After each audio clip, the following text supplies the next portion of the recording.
Il est donc clair que la mise en œuvre de ces cours dont nous lançons la session francophone aujourd'hui reste une nouvelle opportunité de valoriser les ressources humaines et surtout d'améliorer l'utilisation des ressources existantes dans les États membres pour renforcer notre capacité de préparation et de réponse.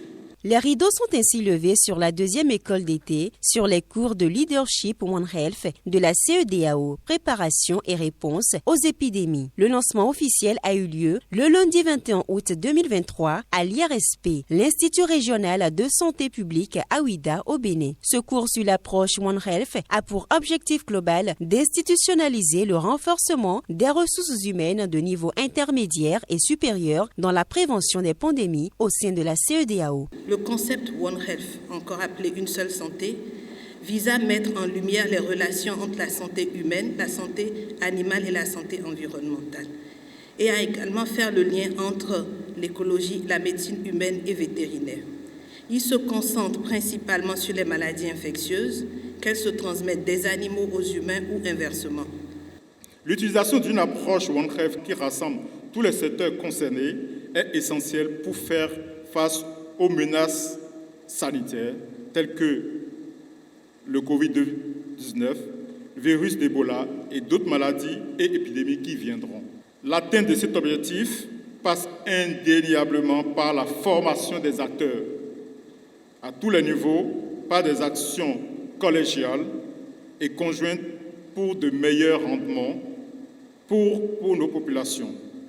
Riche en couleurs artistiques, la cérémonie a été l'occasion de montrer l'importance du leadership dans la mise en œuvre de One Health dans l'espace CEDEAO. Cette formation est aussi le fruit de la coopération entre la CEDEAO et l'Union européenne à travers la République fédérale d'Allemagne pour le bien-être des populations ouest-africaines. Ce nouveau cours innovant est particulièrement important. Il rassemble le personnel de niveau tactique et de gestion de diverses institutions du réseau régional pour en apprendre davantage et vise à développer vos compétences en matière de leadership. Participants et officiels ont eu l'occasion de découvrir le programme et le projet ainsi que le contenu de la formation. Vous voyez ici les objectifs et surtout la démarche. Nous allons passer à travers rapidement la démarche. Donc, l'objectif principal, c'était de se baser l'expérience du LPP1, qui a également organisé des formations, des renforcements de capacités.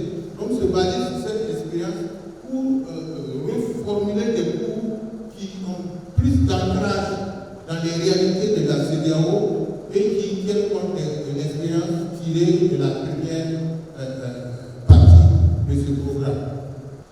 Alors, l'ensemble du cours est monté autour de 4 grands modules. Le premier module, bien sûr, est nommé leadership et gestion. Le second module, c'est bien sûr l'approche One Health. Comment est-ce que nous allons appliquer l'approche One Health dans nos pays? Le troisième module, c'est la coordination et la communication interinstitutionnelle.